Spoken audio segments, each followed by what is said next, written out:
பொதுமக்களே பூஜை செய்யும் காசி சிவலிங்கம். காசி விஸ்வநாத பெருமானை வணங்கி அங்கே இருந்து ஒரு சிவலிங்க திருமேனியை வாங்கி கொண்டு வந்து திருக்கோயிலே வைத்து எல்லா மக்களும் வந்து தன் கரங்களால் நீர் ஊற்றி அபிஷேகம் செய்யக்கூடிய அந்த வாய்ப்பை கொடுத்தார். கந்திக்குப்பம் கால பைரவர் ஆலயத்தில் நடக்கும் ஆச்சரிய நிகழ்வுகள். மர்மம். ஆலயத்தின் வளாகத்தில் உள்ள ஆலமரத்தின் கீழ் தட்சிணாமூர்த்தி சிலை வணங்கப்பட்டு வருகிறது.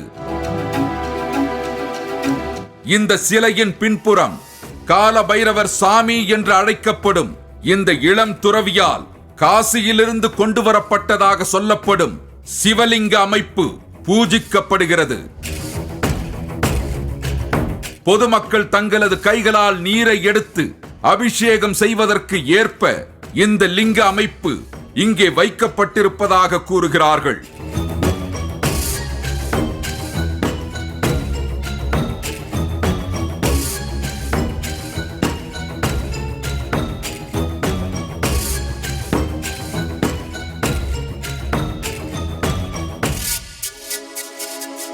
தீர்த்த யாத்திரை என்று அவருக்கு செல்ல தோன்றியது.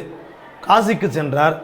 அங்கே இறைவனை வழிபாடு செய்து கங்கையில் நீராடி காசி விஸ்வநாத பெருமானை வணங்கி அங்கே இருந்து ஒரு சிவலிங்க திருமேனியை வாங்கி கொண்டு வந்து தாம் வழிபடக்கூடிய திருக்கோயிலே வைத்து நாள்தோறும் அதற்கு எல்லா மக்களும் வந்து தன் கரங்களால் நீர் ஊற்றி அபிஷேகம் செய்யக்கூடிய அந்த வாய்ப்பை கொடுத்தார். நிறைய மக்கள் வந்தார்கள். இறைவனை தொட்டு வழிபாடு செய்வதற்கு வடநாட்டிலே தடை எதுவும் இல்லை. ஆனால் நம்முடைய தமிழகத்திலே நாம் அமைத்த திருக்கோயில் உள்ளே செல்வதற்கு நமக்கு தகுதி இல்லாமல் போவது அவருக்கு ஏனோ மன வருத்தமாக தோன்றியது. எனவே எல்லோரும் வந்து வழிபாடு செய்யுங்கள் என்று அந்த காசி விஸ்வநாதரை வைத்து எல்லோருக்கும் ஒரு செம்பு நிறைய நீர் கொடுத்து அதற்கு அபிஷேகம் செய்ய சொன்னார். அருகில் நாக பைரவர் என்கிற பெயரில் பைரவருக்கான வழிபாடு நடந்து வருகிறது.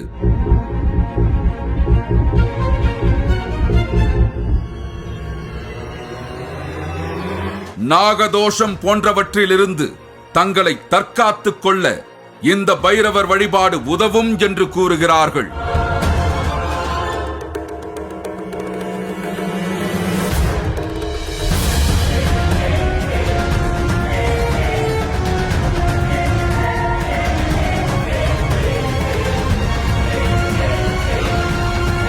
இந்த நாக பைரவருக்கு அருகில் ஒரு நீர்நிலை காணப்படுகிறது. இதை வடுக தீர்த்தம் என்று சொல்கிறார்கள். அருகில் இருக்கும் பாதாள பைரவருக்கு நடத்தப்படும் அபிஷேக நீர் போன்றவை இந்த நீர்நிலையில் வந்து சேகரமாவதாக சொல்லப்பட்டது. ஆம், இதோ இந்த இடத்தில்தான் பாதாள பைரவரை வழிபட செல்லும் குகை வாயில் அமைந்திருக்கிறது. பொதுமக்கள் அனுமதிக்கப்படாத இந்த பகுதி தற்போது பூட்டி வைக்கப்பட்டிருக்கிறது.